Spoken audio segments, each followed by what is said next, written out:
So to use stitch markers, please, please, please always mark the first chain right here. So in this particular tutorial, we are at the very, very beginning.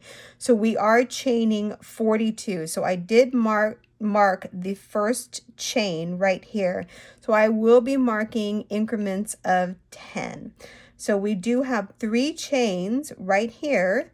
So I'm going to continue with 4, 5, 6, 7, 8, 9, 10, and then I'm going to do one more, 11.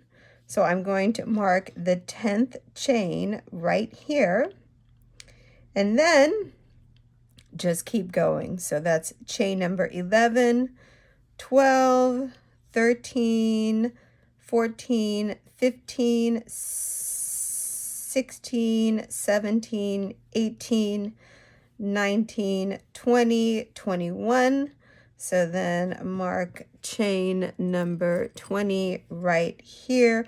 And all stitch markers do is it keeps you on track, especially when you're doing larger projects like a blanket or a shawl.